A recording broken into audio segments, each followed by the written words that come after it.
Tenons-nous debout, nous allons lire la parole du Seigneur. Jérémie 8, verset 7.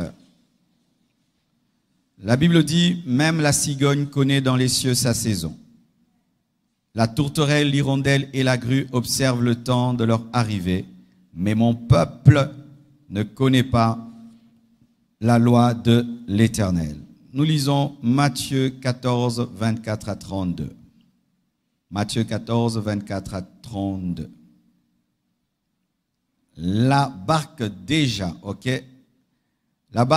au milieu de la mer était battue par les flots, car le vent était contraire. À la 4e veille de la nuit, Jésus alla vers eux, marchant sur la mer. Quand les disciples le virent marcher sur la mer, ils furent troublés et dirent « C'est un fantôme ». Et dans leur frayeur, ils poussèrent des cris. Jésus leur dit aussitôt « Rassurez-vous, c'est moi, n'ayez pas peur ». Pierre lui répondit « Seigneur, si c'est toi, ordonne que j'aille vers toi sur les eaux. » Et il dit « Viens ». Pierre sortit de la barque et marcha sur les eaux pour aller vers Jésus. Mais voyant que le vent était fort, il eut peur. Et comme il commençait à enfoncer, il s'écria « Seigneur, sauve-moi ». Aussitôt Jésus étendit la main, le saisit et lui dit « Homme de peu de foi, pourquoi as-tu douté ?»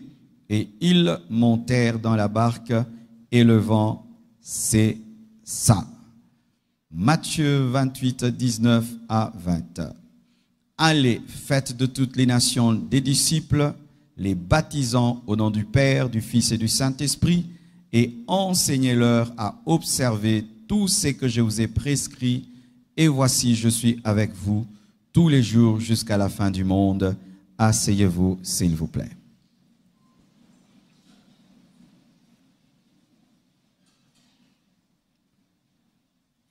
Notre verset de base, c'est Jérémie 8, verset 7.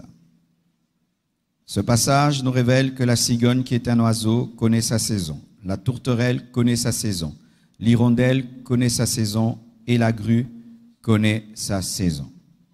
Mais le peuple de Dieu ne connaît pas la loi de l'Éternel. J'avais dit le dimanche que normalement, il fallait qu'on dise « Même la cigogne connaît les cieux, dans les cieux sa saison. La tourterelle, l'hirondelle et la grue observent le temps de leur arrivée, mais mon peuple ne connaît pas son temps et ne connaît pas sa saison. » Pourquoi Dieu, au lieu de parler de la saison quand il s'agit de l'homme, parle de la connaissance de la parole? Parce que pour les animaux, c'est la nature qui change leur saison. Mais pour les hommes et pour le peuple de Dieu précisément, c'est la connaissance de la parole de Dieu qui change la saison.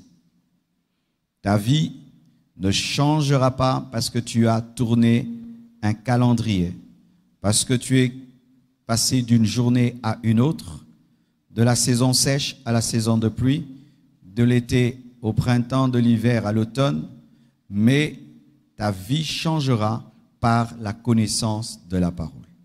C'est pourquoi le Seigneur nous a mis à cœur d'enseigner sur comment entrer et comment demeurer dans une nouvelle saison. La première partie, je vais vous enseigner sur comment entrer et la deuxième sur comment demeurer. Pourquoi? Parce que le décollage est une bonne chose, mais il faut garder le cap. Être élevé est une bonne chose, mais il faut être établi.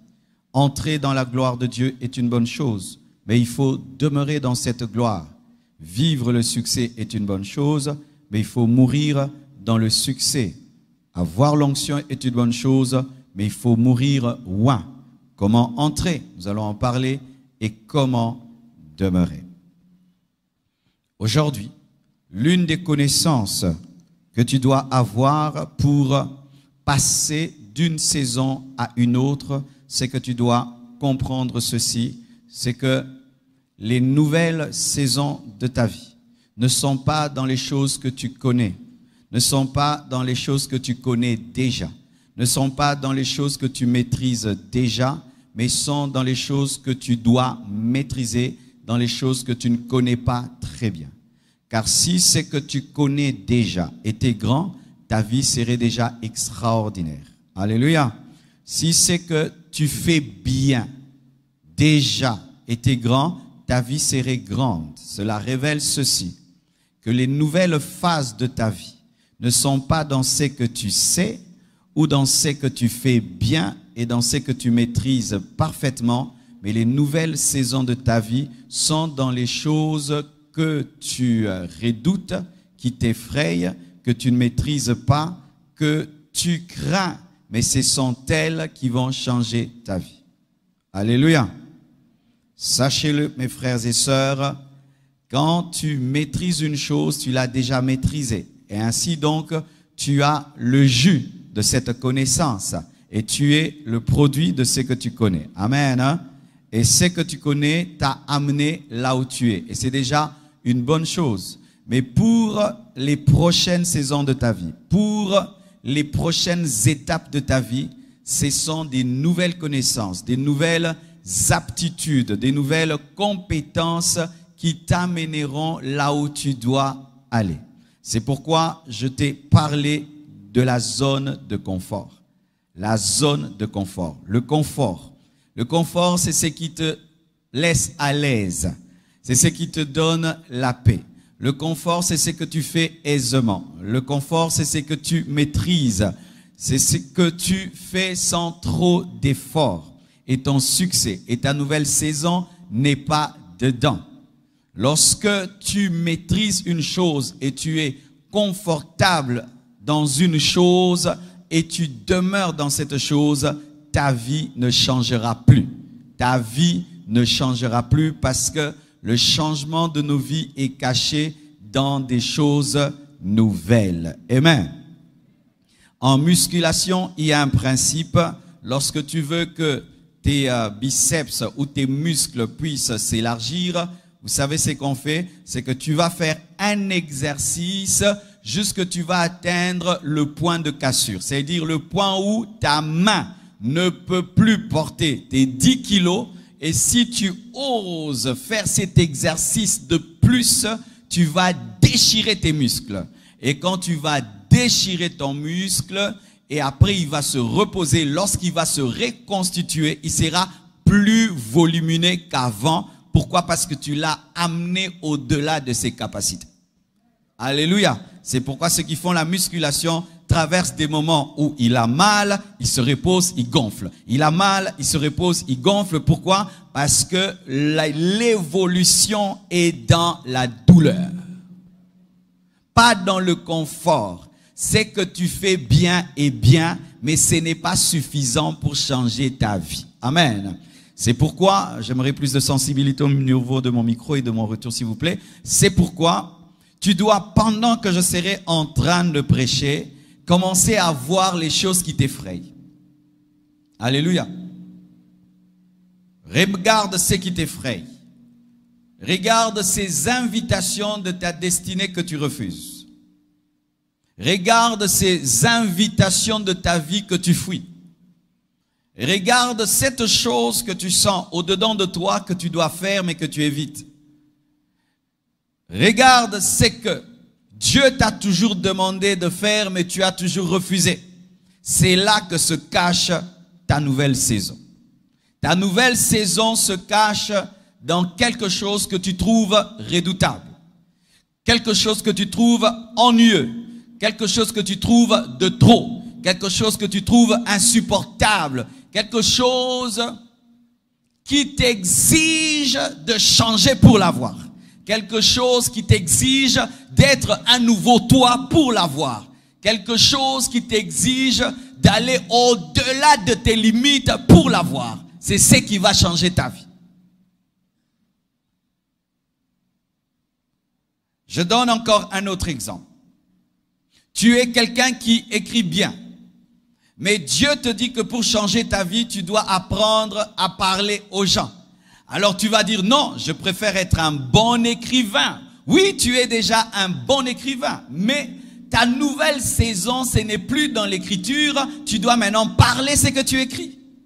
Et tant que tu refuseras d'affronter la foule pour expliquer ton livre, tu vas demeurer dans l'ancienne dimension et tu n'entreras jamais dans la nouvelle. C'est comme quelqu'un qui prêche très bien. C'est un bon enseignant. Il enseigne bien. Mais sa nouvelle saison, il doit oser prier pour les malades. Il doit oser prophétiser. Il doit oser arracher les béquilles. Il peut dire non, non, je suis bien comme ça. Seigneur, je suis bien. Et c'est vrai, tu es bien comme ça. Mais ce n'est pas ça ta nouvelle saison. Tu es déjà dans cette bonne saison. Mais la nouvelle saison, c'est qu'après avoir prêché, ose prier pour les malades et demander des témoignages. Alléluia. La nouvelle saison. Pour un homme d'affaires, c'est que tu fais une bonne boutique qui marche très bien, dans un petit coin, et c'est bien pour toi. Mais Dieu te dit, ça c'est bien ta boutique, mais non, je veux que ça devienne un supermarché. Ta boutique, c'est toi-même qui la gère. Dieu te dit, engage 3 personnes. Et tu dis, non, ils vont me voler, je ne saurai pas, je ne saurai pas. Comme tu refuses d'engager de nouvelles personnes, tu ne te développeras pas parce que tu as refusé d'être un leader. Alléluia. Tu réussis déjà très bien en parlant un bon lingala. En parlant un bon lingala, tu t'es créé des bonnes relations et tu évolues bien dans ta vie. Mais Dieu te révèle que là où il va t'amener, il faudrait que tu puisses parler français. Mais toi, tu n'aimes pas le français. Tu as la haine du français. Et alors, soit tu vas rester dans cette zone de confort en lingala avec ton petit succès, soit tu vas aller apprendre le français et tu vas aller au-delà de tes limites. C'est à toi de choisir. Alléluia. Mes frères et sœurs, ce que vous faites est déjà bien, mais ce n'est pas ça votre nouvelle saison. Ta nouvelle saison est dans quelque chose qui t'effraie. Avez-vous des choses qui vous effrayent? Levez les mains. C'est ça ton changement. Alors aujourd'hui, frère, quand vous allez rentrer chez vous, osez faire ce qui vous effraie. Osez faire ce qui vous effraie. Commencez à faire ce qui vous effraie. Commencez à affronter ce que vous fuyez et votre vie changera. Alléluia. Frères et sœurs, l'homme est un paresseux. Nous sommes naturellement des paresseux. Regardez quand un enfant naît, qu'est-ce qui passe la plupart de son temps? Dormir, dormir, manger. Amen, hein? Dormir, dormir, manger. Dormir, dormir, manger. C'est ce que l'homme est lorsqu'il naît. Mais regardez les animaux. Tu vas voir, on a une chèvre qui vient de mettre bas. Déjà tout petit, ses enfants marchent, ses enfants courent. Les animaux naissent et puis commencent à courir, marcher. Mais l'homme naît, il dort, il dort, il dort, il dort. On doit lui apporter la nourriture. Mais l'animal naît et il doit chercher à manger. Et ainsi, cette paresse congénitale que nous avons nous amène à rester calme là où les choses vont bien. Une fois que ta vie va bien dans un domaine, tu ne cherches plus rien du tout. C'est pourquoi même les femmes mariées, vous détruisez vos vies. Une fois que tu t'es marié, tu ne fais plus d'efforts. Tu ne fais plus d'efforts, tu te rends plus propre, tu ne te rends plus belle. Pourquoi? On t'a épousé. Tu vois, tu es maintenant dans ta zone de confort. C'est pourquoi il y a une kamikaze qui va te réveiller. Il y a beaucoup de pasteurs. Il a une église, il a 1000 membres, il est heureux. Il est 1000 membres, il est heureux. Il n'a pas d'extension, il n'ouvre pas d'église, il n'envoie personne. Il est heureux, il a 1000 membres. Ça va faire quoi? Tes fils spirituels vont grandir dans l'église, grandir dans l'église. Ils voudront aussi ta chair. Et comme tu ne donnes pas ta chair et tu n'ouvres pas des extensions, tu auras des rébellions et ça va t'étirer. Alléluia. La zone de confort, tu es chez papa, papa te nourrit, papa t'aime bien, et un jour, il va te dire, tu as grandi, tu dois quitter la maison. Tu vas croire que ton père ne t'aime pas, mais non, c'est Dieu qui est en train de t'amener dans une nouvelle saison, afin que tu saches qu'est-ce qu'est la responsabilité de payer un loyer et de payer l'eau et l'électricité. La zone de confort tue, et sachez que dans la vie, que tout ce qui ne grandit pas meurt. Tout ce qui cesse de grandir meurt. Si ça fait 3 ans que tu n'évolues pas, tu es déjà mort. Soit spirituellement, soit psychiquement, soit intellectuellement, soit socialement. Dans la vie, il faut évoluer. C'est comme le vélo. Si tu arrêtes de pédaler, tu tombes. C'est comme la natation. Tu arrêtes de bouger, eh ben tu finiras par sombrer et te noyer.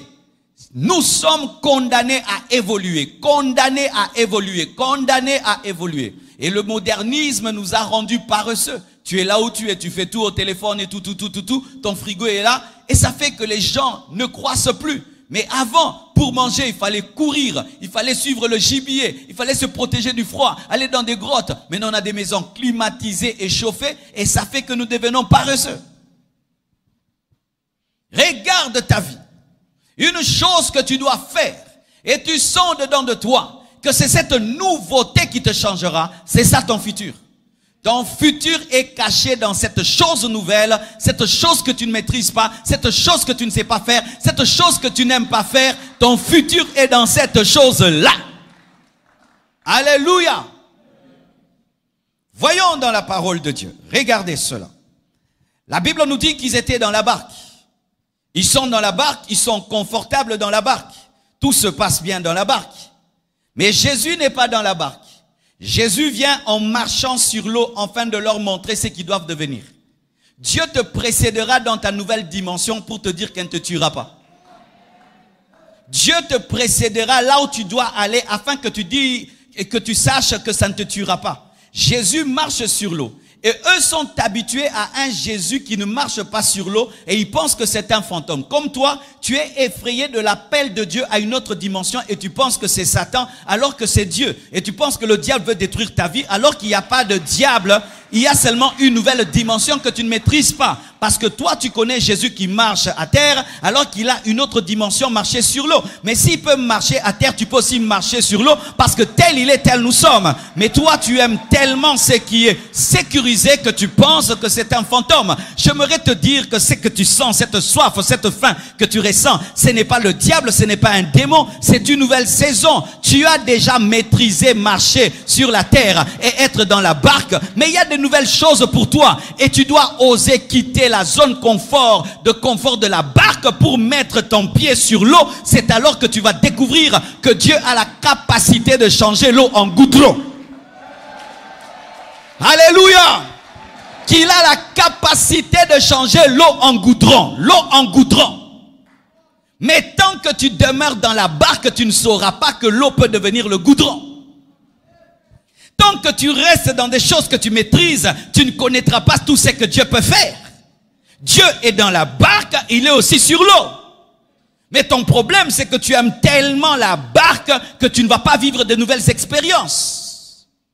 Et sachez que l'eau n'était pas là seulement pour Pierre. Même les autres apôtres pouvaient dire, si c'est toi, ordonne que je marche, ordonne que je vienne vers toi. Mais comme ils n'ont pas osé demander, ils n'ont pas expérimenté. Comme ils n'ont pas osé demander, ils n'ont pas expérimenté. Et comme tu n'oses pas sortir de ton lieu de confort, tu n'expérimenteras pas ta véritable vie. Parce que dans le plan de Dieu pour toi, il y a plus que ce que tu vis et plus que ce que tu fais. Dans le plan de Dieu pour toi, il y a plus que ce que tu vis et plus que ce que tu fais. Il y a la capacité d'être un homme surnaturel. Il y a la capacité de vivre la puissance de Dieu. Et sache que si même tu échoues de sortir de ta zone de confort, Jésus sera là pour te tenir. Lorsque Pierre a commencé à s'enfoncer, Jésus l'a aidé à se tenir. Et je vous assure que lorsqu'ils sont rentrés dans la barque, Pierre n'est pas rentré dans la barque sur le dos de Jésus-Christ, mais il marchait. Je préfère essayer et échouer que ne pas essayer. Je préfère essayer. Prier pour un paralytique qui ne marche pas que ne pas oser. Je préfère oser. Prier pour un aveugle qui ne voit pas, mais j'ai osé. Je préfère oser prier qu'il y ait des miracles. Il n'y a pas de miracle, mais j'ai osé qu'être là avec la foi de la bouche, la foi de la bouche, la foi de la bouche. Frère, si tu crois que c'est Jésus, sors de la barque. Donne-moi l'amen. Donne-moi l'amen. Tu dois mettre ta vie en danger.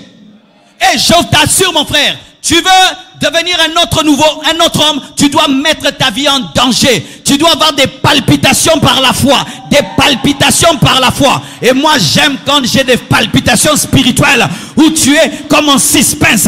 Et que simbi. Alléluia. Ça fait beau. Mes frères et sœurs, lorsque tu restes dans le confort, ta vie sera ennuyeuse. Ta vie va t'ennuyer. Tu n'auras même pas le courage de te réveiller. Parce qu'une vie monotone ne donne pas envie de se réveiller. Mais lorsqu'il y a des nouvelles choses, tu as envie de te réveiller pour essayer, oser marcher sur l'eau, oser courir sur l'eau, oser sauter sur l'eau, oser dormir sur l'eau. Donne-moi l'amen. Tu parles bien français, essaye aussi l'anglais. Speak English, preach in English. Alléluia. Tu as déjà tes 4 amis. Ajoute d'autres. Ajoutez d'autres amis. Vous êtes dans votre zone de confort. En français, laissez la sœur debout, elle est touchée par la parole. Si toi tu aimes t'asseoir, assieds-toi. Laisse-la, elle sent, elle se tient debout. Ma sœur, sois debout. Donne-moi un amen. C'est bien d'être dans la barque, on est en sécurité. Mais c'est une sécurité qui tue parce que tu connais ça depuis toute ta vie. Pierre était un pêcheur, il est habitué à la barque depuis qu'il est enfant. Et ce n'est pas extraordinaire. L'extraordinaire n'est pas dans les choses que tu maîtrises. L'extraordinaire est dans les choses que tu ne maîtrises pas et dans les choses qui t'effrayent. Quel genre de vie tu veux? Dis ça à ton voisin, tu veux quel genre de vie? Une vie en noir et blanc? Reste dans le confort. Tu veux une vie en noir et blanc? Reste dans le confort. Mais si tu veux une vie en couleur, tu dois accepter le risque.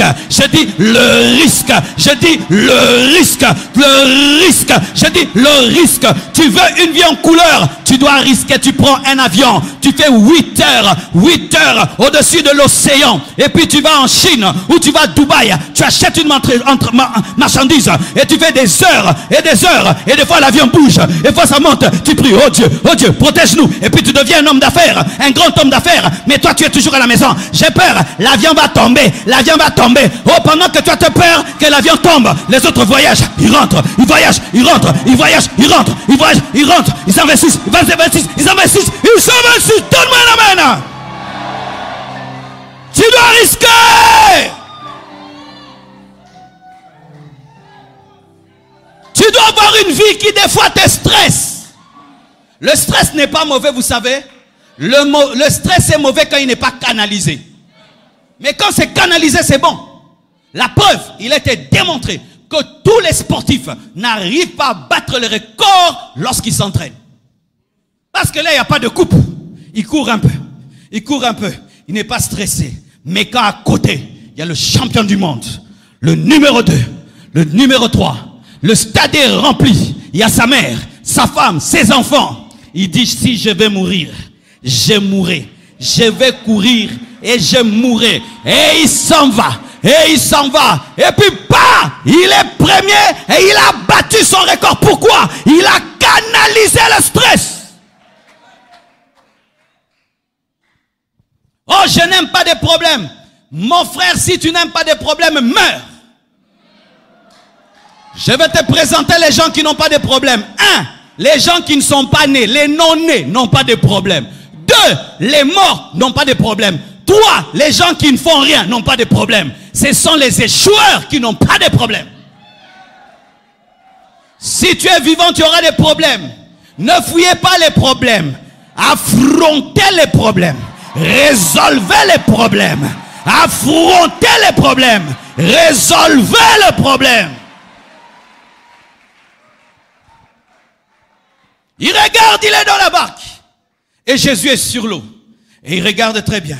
Il dit, si c'est toi, Pierre était terrible, ordonne que je marche, que je vienne vers toi. Parce qu'il savait qu'un fantôme ne peut pas faire ce miracle. Alors il connaît son Jésus. Les morts ressuscitent, les aveugles voient. Si c'est mon Jésus, quand il parle, les choses arrivent. Si c'est mon Jésus, et ce n'est pas un fantôme, j'ai un test à te donner. Fais-moi entrer dans ta dimension. Notre Jésus n'est pas jaloux. Notre Jésus n'est pas jaloux pour te dire non, ça c'est ma dimension. Non, il a dit que si vous croyez en moi, vous ferez les œuvres que j'ai faites et vous en ferez des plus grandes. Tu peux ressusciter un mort si tu as la foi. Tu peux purifier un lépreux si tu as la foi. Tu peux parler, la chose arrive si tu as la foi. Tu peux prier, la pluie s'arrête si tu as la foi. Tu peux prier et puis il pleut si tu as la foi. Tu peux prier, un stérile enfante si tu as la foi. Si c'est toi, ordonne.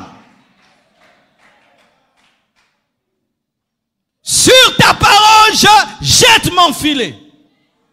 Sur ta parole, je mets ma vie en danger. Frère, tant que tu ne mettras pas ta vie en danger, sur la révélation, tu n'as pas la foi.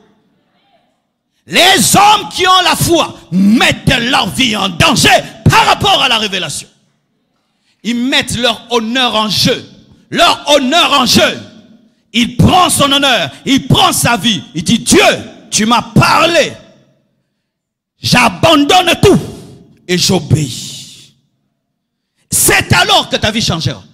Mais tant que vous êtes dans le rationalisme, vous maîtrisez, vous contrôlez, Dieu ne peut pas te donner une vie que tu contrôles. Dieu ne peut pas te donner une vie que tu maîtrises. Dieu ne nous donne que des choses qui nous dépassent, afin que nous puissions crier à lui pour les maîtriser. Tu sais pourquoi tu as la vie que tu as? Parce que tu fuis toute ta vie tout ce qui est nouveau. Tu sais pourquoi tu as une vie monotone? Toute ta vie, tu fuis tout ce qui est nouveau. Dieu te dit prêche, hein, moi je suis timide. Dieu te dit chante, hein, je n'ai pas une belle voix. Dieu te dit écris, je vais commettre des fautes de français. Dieu te dit voyage, l'avion va tomber. Dieu te dit...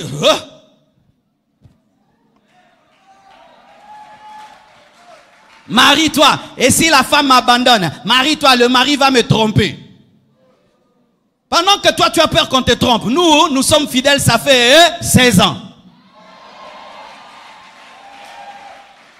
Achète une parcelle. Est-ce que j'aurai l'argent de construire? Pendant que tu as peur d'acheter une parcelle, les autres briquent, et ils mettent des locataires.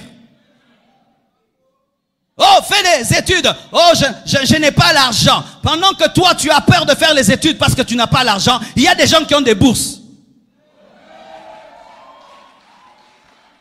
Certains même conduisent la voiture. Tu as peur de conduire la voiture. Oui, certains, vous ne conduisez pas la voiture. Mais alors qu'il y a certains boulots, pour les avoir, tu dois conduire une voiture. Il y a certaines affaires, tu dois t'amener toi-même. Oh, j'ai peur, je vais faire un accident. Frère, tous ces gens qui partent et qui reviennent mourra.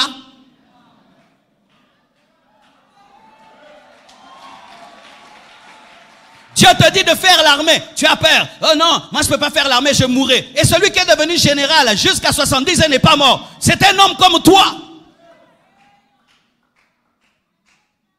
Fais telle affaire. Là-bas, on escroque les gens. Tous ceux qui vont là-bas sont escroqués. Non. Arrêtez de présenter des raisons pour ne pas changer. Si c'est toi, ordonne que je vienne à toi. Avant que Dieu ne commence une chose, il a fini. Avant qu'il t'amène à marcher sur l'eau, lui-même marche. Dieu, il fait comme ceux qui font des voitures 4x4. Tu sais, une 4x4, comment on fait? On la teste, on la fait monter sur des montagnes et on la cherche, on la met dans des trous et puis on dit c'est 4x4 et puis on la vend. On ne la vend pas sans la tester. Et Dieu, avant de te promettre une chose, de te présenter une destinée, il la teste d'abord. Et quand elle marche, il manifeste. C'est pourquoi Dieu ne peut pas échouer, parce qu'il a déjà fait ce qu'il fait.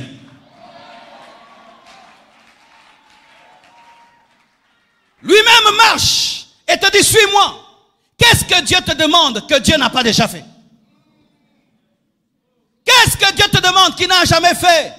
Et tu ne fais que présenter des raisons. C'est trop dur, c'est trop dur, c'est trop dur pour toi. Est-ce que c'est dur pour Dieu? Il parle et la chose arrive. Il a délivré une nation faible de la main d'une puissante nation. Et les Congolais ne croient pas qu'ils peuvent changer. Nous sommes moins que les Israël en Égypte, mais ils sont sortis sans armée. Dieu est capable, mes frères. Dieu est capable de changer ta vie. Dieu est capable de changer ta vie. Et Dieu veut changer ta vie. Mais il change ta vie en te troublant. Ton problème, c'est que tu penses que le changement est dans la joie. Non, le changement est des fois dans la peur, dans l'audace. Tu es effrayé.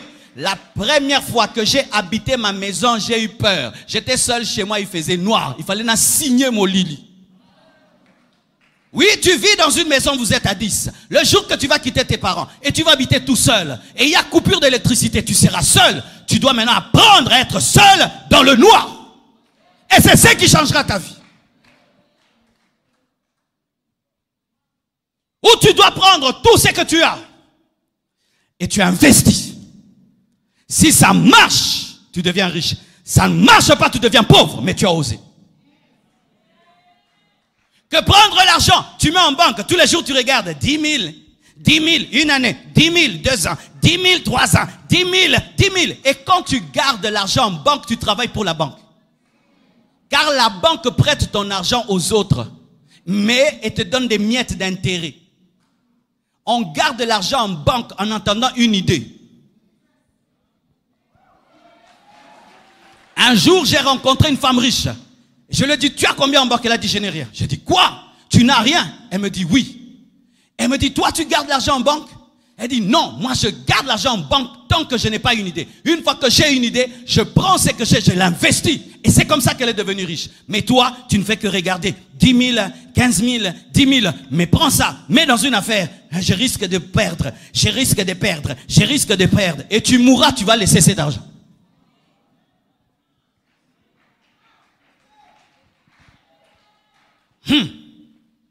Ah, l'Esprit de Dieu me dit de le dire. Il y a certains frères, vous savez pourquoi vous vous mariez mal? Parce que tu es d'une famille pauvre et tu veux épouser une fille pauvre.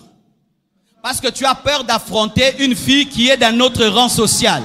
Et tu as peur qu'elle te refuse et tu tombes dans la contentologie alors que Dieu t'a préparé la fille du roi.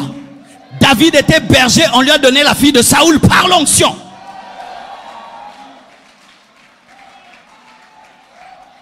Même toi, ma soeur, tu es d'une famille pauvre, mais tu as un potentiel. Tu as de l'intellect, tu as de la sagesse et du charisme. Et maintenant, il y a un homme qui vient. Tu sens qu'il n'est pas de ton niveau, mais tu l'acceptes quand même parce qu'il est du niveau de ton père et de ta mère, alors que toi, tu es faite pour épouser un grand homme et tu te contentes. Et lorsque tu l'épouses, en l'épousant, tu te rends compte que ce n'était pas ta taille.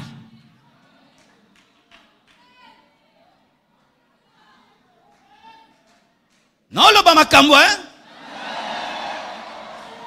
Arrêtez de vous contenter. Arrêtez de vous contenter. Il n'y a qu'une seule vie. Il n'y a qu'une seule vie. Il n'y a qu'une seule vie. Sois au maximum de ton potentiel. Au maximum de ta foi. Au maximum de ta vision. Au maximum de ta prière.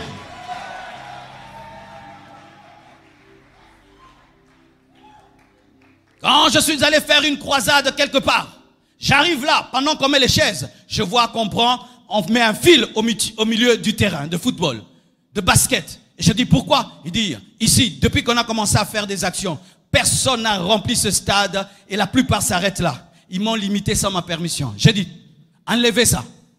On m'a dit, quoi? Tu n'as pas fait des panneaux, tu n'as pas fait des affiches, on va enlever. J'ai dit, mon Dieu va remplir ce stade. Alors quand je suis rentré, le diable a dit, oh, toi tu es un orgueilleux. Aujourd'hui tu seras humilié. J'ai prié. J'arrive là, le stade n'était pas rempli, mais la ligne était dépassée, c'était déjà le signe. Alors ceux qui m'avaient entendu dire que ça va se remplir, dans leur cœur se moquaient de moi, mais pour moi c'était déjà le signe parce que j'avais brisé déjà une limite. Le deuxième jour, le 3/4 du stade était plein. Le dernier jour c'était plein et d'autres personnes pouvaient entrer. Que personne ne te limite. Et la première personne qui ne doit pas te limiter, c'est toi-même. La première personne qui ne doit pas te limiter, c'est toi-même. Ne reste pas dans la barque. Ne meurs pas dans la barque. Ne reste pas dans la barque. Ne meurs pas dans la barque. Sors et marche sur l'eau. Quand on marche sur l'eau, on peut voir les poissons sous l'eau. Hey, hey. Quand on marche sur l'eau, on marche sur le liquide solide. Quand on marche sur l'eau, il y a des vagues, mais on marche. C'est différent de la terre, mais c'est une nouvelle dimension. Pourquoi tu veux que toutes tes années se ressemblent?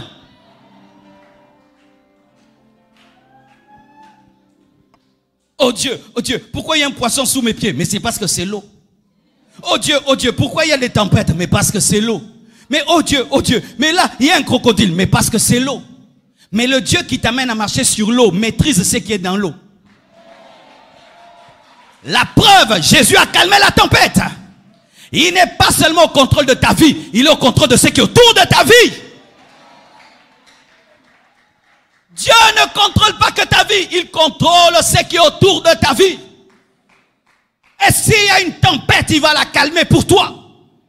S'il y a un serpent, il va le calmer pour toi. Moïse était jeté sur le Nil. Les crocodiles ne l'ont rien fait. Pourquoi? Il avait une mission pour les crocodiles. Il allait leur démontrer qu'un jour l'eau peut s'ouvrir.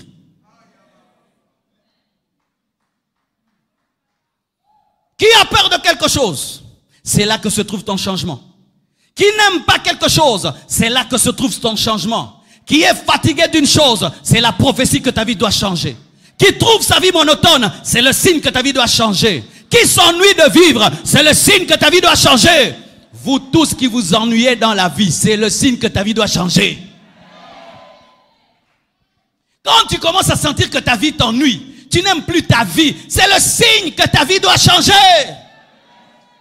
Regardez Dieu, Dieu est vraiment extraordinaire. Tu vas voir toutes sortes de feuilles, toutes sortes de plantes, toutes sortes d'oiseaux. Pourquoi? Parce que Dieu n'est pas monotone. Mais toi, ta vie, c'est pareil. Même ces choses-là, de manger toujours pareil, c'est mauvais pour l'esprit. C'est mauvais pour l'esprit. Dieu a fait la tomate, il a fait l'orange, il a fait les bananes. Toi, tomate. Le reste là, tu as laissé à qui? Dieu savait que ce qui entre dans ta bouche peut toucher ton âme. C'est pourquoi, quand tu sais que ta femme a préparé quelque chose de nouveau, tu es pressé de rentrer à la maison.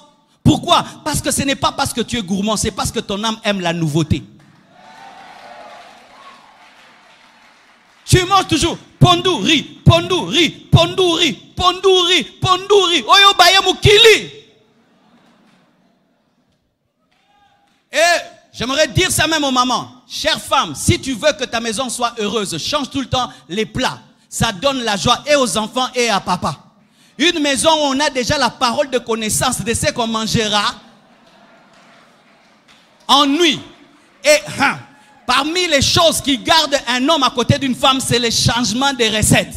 Oui, vous devez le savoir. Dieu change des recettes. Il nous prêche par les prophètes, il nous prêche par les apôtres, il nous prêche par les évangélistes, il nous prêche par les docteurs, il nous prêche par les pasteurs, il nous prêche par les apôtres. Dieu te prêche de plusieurs manières. Il y a plusieurs livres dans la Bible. Le même évangile est prêché de plusieurs manières.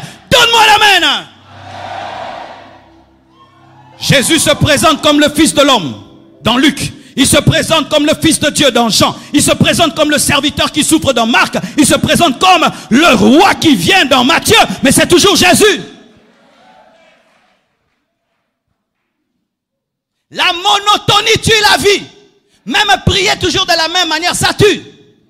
Toujours la même chanson. Tu pries toujours pareil. Toujours. Il y a un temps, j'ai commencé à haïr les cultes quand j'étais un chrétien. On commençait toujours les chansons, les cultes par Yesu azali awa, Yesu azali awa, Yesu azali awa, Nabiso. Et on chantait comme ça, Ya solo, Yesu azali, Alléluia, Alléluia. Alléluia, na Yesu. Vrai ou faux?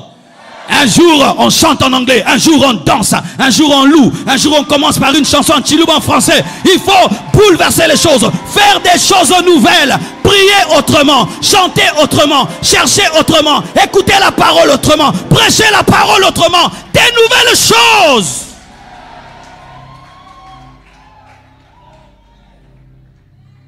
Si ta vie t'ennuie, c'est un signe que tu dois entrer dans une nouvelle saison. C'est le signe que le torrent de Kérit a tari. Le torrent de Kérit est bon, mais après, mes frères, l'eau ne coule plus et tu ne vas pas forcer la pierre. Pendant un temps, le corbeau viendra, mais un jour il ne vient plus. Pourquoi? Tu dois aller chez la veuve de Sarepta. Certains, vous voulez maintenir des saisons qui sont déjà périmées. Il y a des saisons de la vie qui sont déjà périmées. Toi-même, tu sens que c'est périmé. Car lorsqu'une nourriture est avariée, elle n'est plus bonne. Et quand une vie est périmée, elle devient ennuyeuse. Quand ta vie t'ennuie, c'est un mauvais signe. Tu dois entrer dans des nouveautés. Marche sur l'eau. Et lorsque Pierre est revenu dans l'eau, il était professeur. Professeur de quoi? Comment marcher sur l'eau? Séminaire. Pierre, orateur, Pierre, thème, comment marcher sur l'eau. Premier point, n'aie pas peur. 2, n'aie pas peur de Jésus. 3, si tu t'enfonces, il sera avec toi. Il faut oser. Marc, écris bien. Marc, écris bien. Souligne. Jean, toi tu soulignes. Et alors, je te dis que ta nouvelle saison va faire de toi un professeur dans cette dimension, parce que Dieu t'amène dans une nouvelle dimension, afin que tu puisses encourager les autres, que tu puisses enseigner les autres, aider les autres, prêcher les autres. Je prie que ta vie devienne un cours, que ta vie devienne un témoignage, que ta vie devienne une source d'inspiration pour ta génération. Donne-moi un amen. Ce qui t'effraie t'empêche d'être professeur. Ce qui t'effraie t'empêche d'être un pionnier. Ce qui t'effraie t'empêche de devenir un leader. Ce qui t'effraie t'empêche de devenir un professeur. N'est-ce pas que la première personne qui s'est mariée dans votre famille, c'est elle qui parraine les autres? C'est elle qui est toujours là pour vous aider à vous marier. Pourquoi? Elle a osé et ainsi elle vous donne cours. Frère, Dieu veut t'élever, mais par ce qui t'effraie. Dieu veut te bénir par ce que tu redoutes. Dieu veut t'élever par ce qui te dérange. Dieu veut t'élever par ce que tu n'aimes pas. Mais c'est là que se trouve ton changement. Quand j'étais à Lemba, c'était ma zone de confort.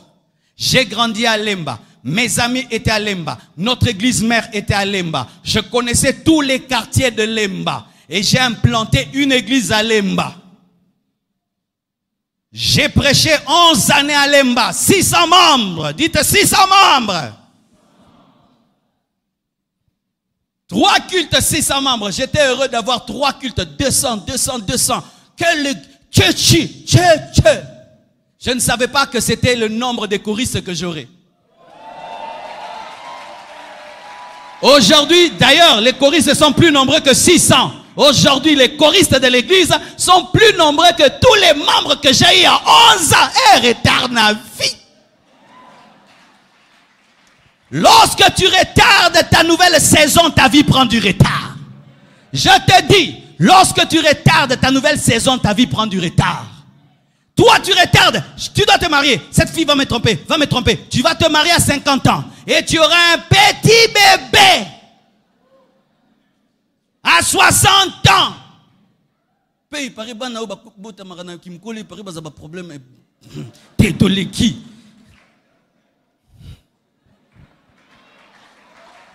Tu auras la force de suivre ce petit derrière. Le petit là, toi tu as 60 ans, tu le suis derrière. Tu vas commencer à le gâter comme un grand-père. Il sera sans éducation.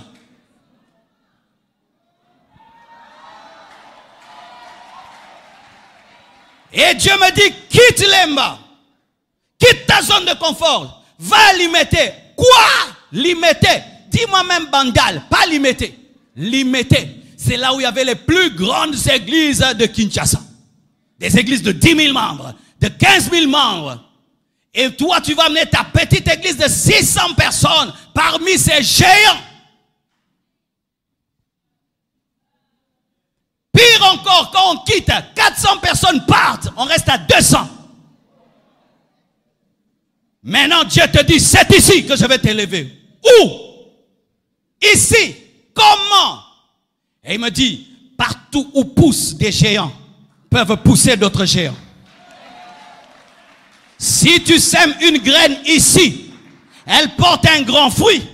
Donc si moi aussi je sème à côté, j'aurai un grand fruit. Pourquoi? Il y a l'onction des grandes églises. Il y a l'onction des géants. Il y a l'onction de la grandeur. Et Dieu m'a dit, les grandes églises sont la preuve que ton église sera grande. Car ils sont dans une atmosphère de grandeur. Entre dedans et tu grandiras. Et c'est ce qui est arrivé. Mais toi, tu as peur des grands hommes. Si quelqu'un est plus intelligent que toi, tu fuis. Tu préfères être intelligent parmi les baudets. Ou quand il parle, frère, tu seras davantage bête. Parce qu'ils ne vont pas te corriger quand tu feras des fautes. Mais quand Dieu veut t'amener à une autre saison, à un autre niveau, il te dit de fréquenter des gens plus intelligents que toi, qui ont étudié plus que toi. Quand tu parles, non, on ne parle pas comme ça. Non, on ne dit pas comme ça. Non, on ne répond pas comme ça. Pas, on ne s'assit pas comme ça à table. Pas, on ne gère pas comme ça. Pas, tout le temps. Pas. Ça te brise, ça te taille, ça te façonne. Et parmi eux, tu te sens petit. Mais quand tu sors, tu deviens un géant.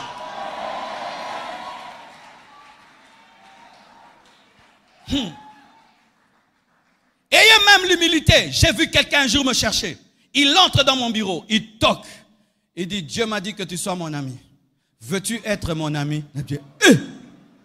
Oui. Il s'est bien habillé. Il est venu. Il a frappé à mon bureau. Je t'ai vu prêcher. Et j'ai senti que tu as la même onction que moi. Est-ce que tu peux devenir mon ami? J'ai dit oui. J'accepte. Et je vous assure, Dieu avait fait des grandes choses. Mais toi, c'est quoi? Tu aimes chercher des gens qui sont moins que toi. Pour te sentir fort, c'est parce que tu es un homme petit. Les hommes qui ont peur de la grandeur opèrent dans la pauvreté. Mais ceux qui aiment la grandeur opèrent dans la richesse. Pourquoi? Parce que la grandeur de l'autre prouve ta grandeur. Ça prouve que Dieu rend grand. Et ainsi tu aimes t'approcher des grands parce qu'ils sont la preuve que la grandeur est possible. Tu dois quitter l'endroit où on t'acclame tout le temps. La zone de confort. Eh, tu es belle, tu es intelligent. Va à un endroit où on te dit tu es bête. Quand tu as étudié à l'Unikin et tu as eu 80%, quand tu es allé en Europe, on t'a révélé que tu avais 40, vrai ou faux? Dans votre école, on disait tu as distingué. Tu arrives là-bas, tu te rends compte que c'était un cours déphasé. Ça t'a rendu intelligent, vrai ou faux? Quittez l'endroit où on vous acclame, où on vous accepte. J'ai remarqué que l'onction perd lorsqu'on s'oppose à toi. Lorsqu'on ne croit pas en toi. Mais si tout le temps on t'acclame, on t'aime, on t'aime, on t'aime, on t'aime, tu ne vas pas te développer. C'est pourquoi remarquez que les enfants gâtés ne deviennent jamais grands. Mais ceux qui vivent auprès de quelqu'un qui est dur, réveille-toi à 4 heures, lave les assiettes, deviennent des personnes élevées. Vous savez pourquoi j'ai quitté mes parents? Ma mère me gâtait trop. Ma mère me traitait comme un prince, comme un roi, mais ce n'est pas ma maison. Tu vois là, ce n'est pas ta maison. Tu ne payes pas le loyer, mais on te sert comme si tu payais les loyers. On te honore, on te respecte, mais tu n'as aucune économie. Et Dieu m'a dit, ta mère t'aime trop, je ne veux pas de cet amour. Tu dois t'en éloigner pour que tu sois face à ta destinée. Vous devez enlever de vos vies tous les boucliers qui empêchent à Dieu de vous changer. Tu dois enlever tout ce que tu utilises pour que Dieu ne te change pas et qu'il ne te guise pas. Tout ce que tu présentes et tout ce qui t'aide à ne pas changer. Tu dois enlever ça. J'ai appris à être ordonné où? À l'internat. 12 ans, on m'a envoyé à l'internat, mes frères. 12 ans, dites 12 ans. 12 ans, tu vois ton enfant là que tu trouves bébé, moi on m'a envoyé à l'internat. À 12 ans, je vais à l'internat. Ma mère me couvait, mais il fallait que j'aille à l'internat. J'arrive à l'internat. Tu dois apprendre toi-même à gérer ta nourriture. Tu dois gérer ton lait, ton sucre. Tu dois gérer ton argent de poche. Et si tu manges tout, tu meurs de faim. Et si tu pleures, on te tape encore. Si tu manifestes la faiblesse, tu deviens le boulet de tout l'internat. Tout le monde te tape. Tu es obligé d'être fort. Et tu pleures dans la douche. On pleure, un homme pleure dans la douche. Quand il y a l'eau, tu pleures. Ça se mélange. Si tu oses pleurer devant eux, tout le monde commence à te taper. Quoi? Maman me manque. Yeah! Tout le monde va commencer à te taper. Quand maman te manque, tu vas dans la douche. Tu sors. Maintenant, même si j'ai des chocs dans la vie, j'ai des chocs, pourquoi? Nabanda kala, nabanda kala. Donne-moi un amen. J'ai appris là-bas la diplomatie. Tu vois, toi, tu es tout le temps avec tout le monde, tu boudes tout le monde, parce que tu as des gens forts autour de toi. Tu te retrouves, tu es à l'internat, tu regardes là, tous ici, la plupart peuvent me taper. Toi-même, tu es conscient qu'on peut te taper. Et tu sais que si on te tape, papa, maman, personne n'est là. Et tu dis, je dois être diplomate. Maintenant, tu regardes quelqu'un qui est fort.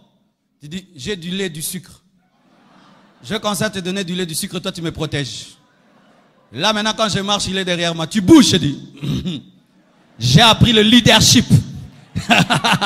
Alléluia. J'ai appris le leadership. 12 ans. Tu dois quitter tout ce qui te garde là où tu es. Tu dois arrêter tout ce qui te garde dans le confort. Ça va faire que les années vont passer. Et quand tu seras vieux, tu te rendras compte que tu n'as pas vécu. Vous savez, la plupart des personnes âgées ont souvent cette parole. Si j'avais osé voyager, si j'avais osé risquer faire ces études, si j'avais osé épouser telle femme, si j'avais osé changer de milieu, si j'avais osé manifester tel potentiel, mais il est déjà vieux, il est rempli d'expérience et de sagesse, mais il n'a jamais risqué dans sa vie. Jamais il n'a risqué. Un jeune homme vivait quelque part, mes frères. C'était une période où tous ses amis quittaient là où ils vivaient et venaient à Kinshasa.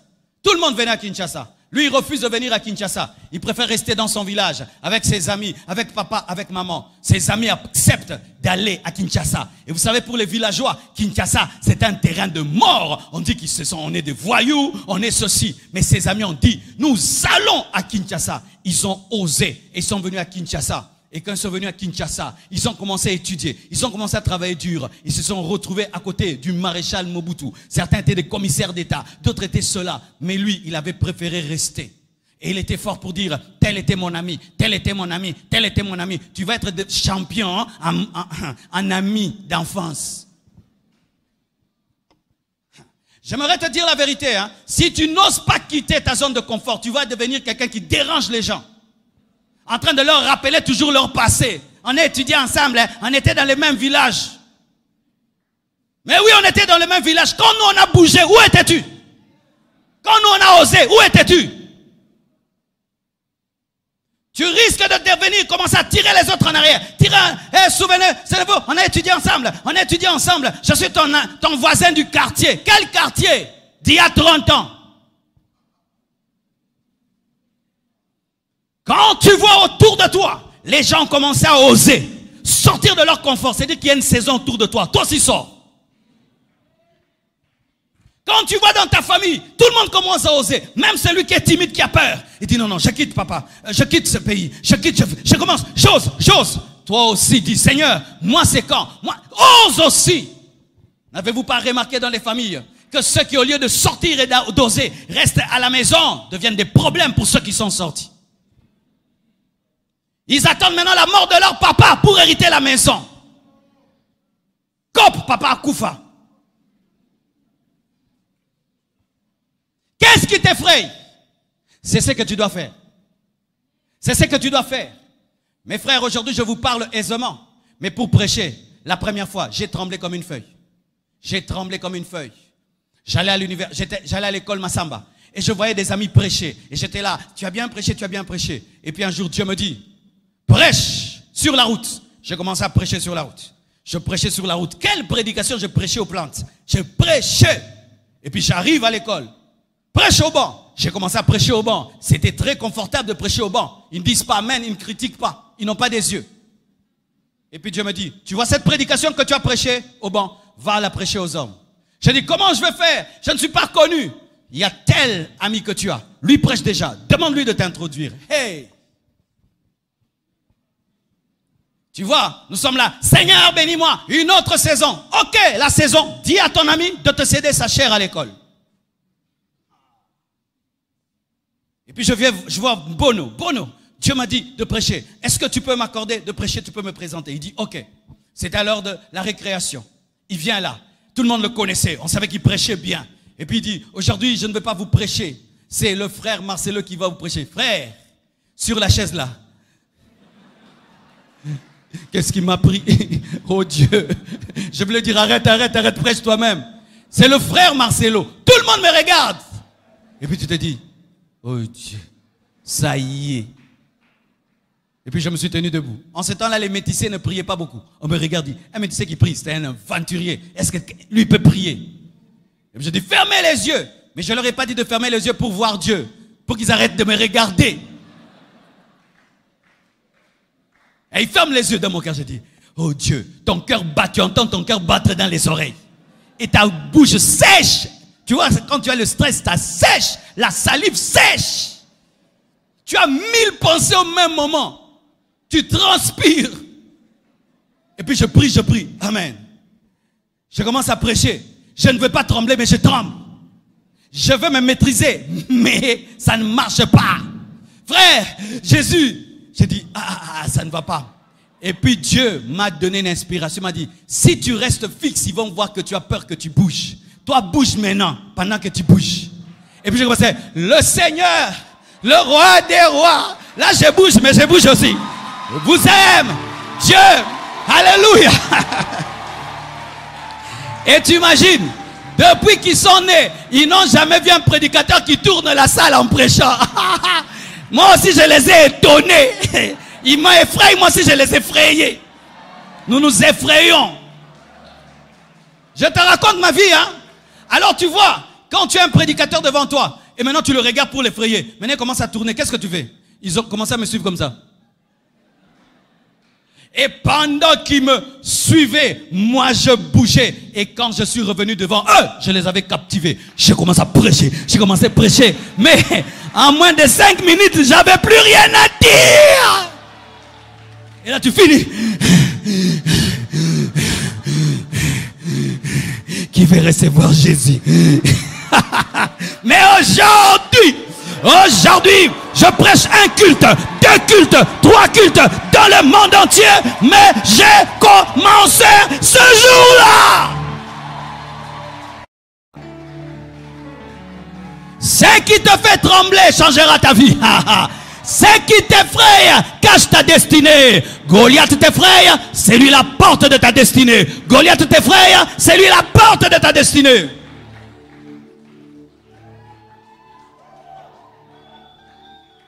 Tu vas commencer une boutique. Le premier jour, aucun client. Aucun client. Les gens entrent, ils sortent. Les gens entrent, ils sortent. Ne ferme pas la boutique. Dis, ils ont au moins visité, ils connaissent l'adresse. C'est déjà un succès. Les gens sont entrés. Nous avons un sérieux problème, mes frères. En tant qu'Africains, nous n'aimons pas le changement. Un jour, Messa Otabil a dit ceci. Tu vas remarquer que ta mère prépare le pondou comme sa grand-mère préparait. Et son arrière-grand-mère préparait. La chikwang, elle a la même odeur. De génération en génération. Et d'âge en âge. Vrai ou faux? La même feuille verte, de génération en génération, et d'âge en âge. Et si on ose la parfumer et changer l'emballage, tu ne la mangeras pas. Pourquoi? Elle a changé, pourquoi? Mais cette chikwang-là, comment on va la vendre aux Américains, aux Chinois, aux Japonais? Comment elle sera présentée dans des hôtels 5 étoiles dans le monde entier? Nous n'aimons pas changer les choses. Cela se révèle même dans notre gastronomie. Pourquoi tu ne peux pas présenter ta chikwang et puis tu mets des fleurs autour? Et c'est ça nos vies. Nous faisons les choses de la même manière. Tu te réveilles, tu fais ce que tu as toujours fait. Tu dors, tu fais ce que tu as toujours fait. Tu n'es pas différent d'une poule, tu n'es pas différent d'un coq. J'ai des perroquets chez moi. Quand je regarde leur vie, j'ai pitié. Ils se réveillent, ils tournent, ils tournent, ils tournent, ils mangent, ils dorment. Ils tournent, ils tournent, ils mangent, ils dorment. Mais Dieu m'a dit, mais beaucoup d'hommes sont comme eux. Ta journée d'aujourd'hui, elle était comment? Est-ce qu'elle était différente de celle d'hier? C'est la même journée que tu vis toute ta vie. La même journée. Et l'intelligence dit ceci, que si tu répètes les mêmes choses, tu vivras les mêmes résultats. Si tu mélanges l'eau au sucre, 20 ans, ce sera toujours l'eau sucrée. Jusqu'à ce que tu mettras le piment. Si tu ne pimentes pas ta vie ne sera pas pimentée. Ne pense pas qu'un jour tu te réveilleras puis ça change. C'est toi qui dois changer pour que ta vie change. Arrêtez d'attendre un changement qui tombe comme ça. C'est toi qui dois être un homme nouveau. Ou tu dis, aujourd'hui, je vais faire le sport. Tu prends la corde, tu sautes, tu sautes, tu sautes. Une chose nouvelle est entrée dans ta vie. Aujourd'hui, je vais lire un livre. Tu prends un livre, tu lis. Avant de sortir, tu lis. Aujourd'hui, au lieu de suivre sur Internet des choses qui font rire, je vais suivre des choses qui m'instruisent et ta vie change. Si vous n'osez pas faire des choses nouvelles, vous aurez la même vie toute votre vie. Et vous mourrez tel que vous êtes. La seule chose qui changera, c'est votre âge. Vous qui aimez fêter les anniversaires, moi je n'aime pas les anniversaires sans résultat. Parce que certains âges sont des insultes. J'ai 40 ans, pas marié, pas d'enfant, pas de compte en banque, pas de ministère, pas de projet, pas de vision, pas pas de rêve, pas d'impact. 40 ans, cache cet âge, cachez vos âges. Les gens qui aiment se glorifier. Nazamukolo. Tu es grand en âge. En Makambo, 0. Cache ton âge. L'Africain aime dire que je suis grand, vieux. Non, cache ton âge. Parce que les choses que tu fais ne révèlent pas ton âge. Ce que tu fais, c'est comme si tu as 20 ans, mais tu as 45 ans. Un jour, un homme de Dieu africain rencontre un homme de Dieu américain. Et l'homme de Dieu américain lui dit, pasteur, tu as combien d'années dans le ministère? Et il était fier, j'ai 15 ans dans le ministère. Et puis le jeune garçon dit, oh, si tu as 15 ans dans le ministère, donc tu as fait ça, ça, ça et ça. Parce que moi, je n'ai que 5 ans, j'ai fait tout ça. Du coup, le pasteur a regretté d'avoir dit son âge.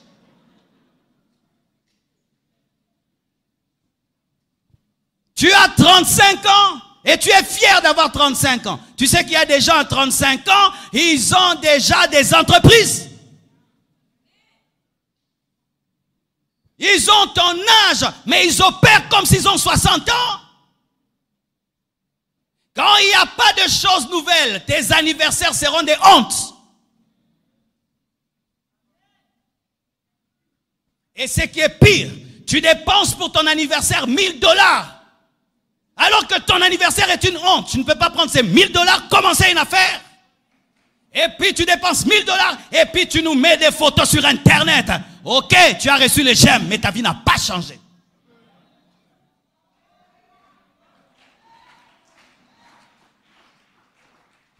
Je vais terminer quelque part maintenant. Certains, votre changement, c'est la simplicité.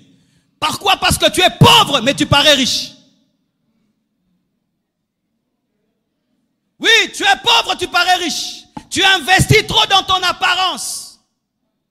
Ton changement, c'est dans la simplicité. Aie un jean, et des baskets, et un polo, mais fais des grandes choses que de paraître grand, mais tu es tout petit.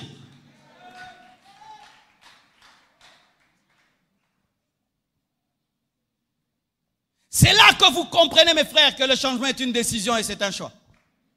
Le changement, c'est une décision, c'est un choix. Vous savez, pendant un temps, j'avais des vestes qui avaient 5 ans. 5 ans, 5 ans d'âge. Pourquoi je vais en ajouter? Pourquoi je vais en ajouter? Il y a ça que je n'ai pas et ça que je n'ai pas. Est-ce que je suis un sapeur? Non. Est-ce que je suis payé pour m'habiller? Non. Des fois, Dieu dans ta vie te dit change. Arrête de vivre dans les apparences. Arrête de vivre dans les apparences. Arrête de vivre dans les apparences. Au lieu que tu prennes une moto, non, toi tu loues un taxi express. Oui, tu loues un taxi express. Au lieu de prendre une moto. Et quand tu fais le bilan de toute cette dépense dans une année, tu as dépensé le prix d'une moto que tu pouvais acheter. Tu es tout le temps sur Internet, méga, méga, méga, méga. Fais le calcul de tes mégas. Tu vas te rendre compte que tu dépenses pour rien.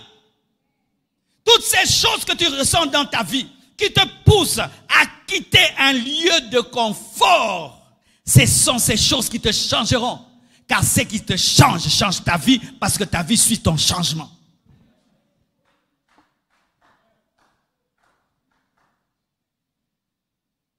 Frères, sœurs, je t'assure, si déjà tu pratiques rien que cette clé, ta vie va changer. C'est pourquoi j'aimerais, quand vous allez rentrer, priez, mais faites un bilan de votre vie. Faites un tableau, à droite. Écrivez les choses que vous savez très bien faire et que vous faites déjà très bien. Et à gauche, écrivez les choses que vous ne faites pas bien, mais que vous devez faire, qui vous effrayent. Et commencez à prier et dire à Dieu, je commence où? Je commence où? Je devais commencer à écrire des livres depuis longtemps. J'étais paresseux, paresseux. Jusqu'à ce que quelqu'un vienne m'a dit, Dieu m'a dit, tu dois écrire des livres. J'ai dit, comment? J'ai pas le temps, j'ai pas le temps. C'est faux, j'avais le temps. Aujourd'hui, je vais écrire cette année 3 livres de suite. Mais il y a de cela des années, j'ai fait 11 ans, sans même un seul livre. J'avais dit quoi? J'ai pas le temps, j'avais le temps. J'évitais la douleur de m'asseoir, d'écrire, de corriger. Alors que mon futur était aussi là-bas.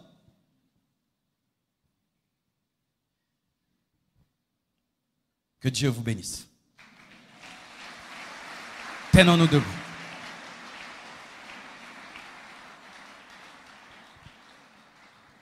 Dis avec moi, Seigneur, Seigneur, révèle-moi ma zone de confort et révèle-moi ce que je dois changer. Aide-moi à quitter ma barque. Aide-moi à faire ce qui m'effraie, à faire ce que je redoute, à faire ce que je n'aime pas, à faire ce que tu m'ordonnes de faire. Délivre-moi de la monotonie. Délivre-moi du statu quo. Délivre-moi de mes limites. Délivre-moi de ma paresse. Brise les forteresses de la médiocrité. Brise les forteresses de la peur. Brise les forteresses de la dépendance. Brise mes limitations. Bouleverse ma pensée. Bouleverse mes habitudes. Par le Saint-Esprit. Par le Saint-Esprit. Par le Saint-Esprit. Par le Saint-Esprit. Par le Saint-Esprit. Par le Saint-Esprit. Remplis-moi de foi. Remplis-moi de foi. Remplis-moi d'audace. Remplis-moi d'audace. Remplis-moi de foi. Remplis-moi d'audace. Remplis-moi d'audace. Remplis-moi d'audace. Remplis-moi d'audace. Remplis-moi d'audace. Remplis-moi d'audace. Remplis-moi d'audace.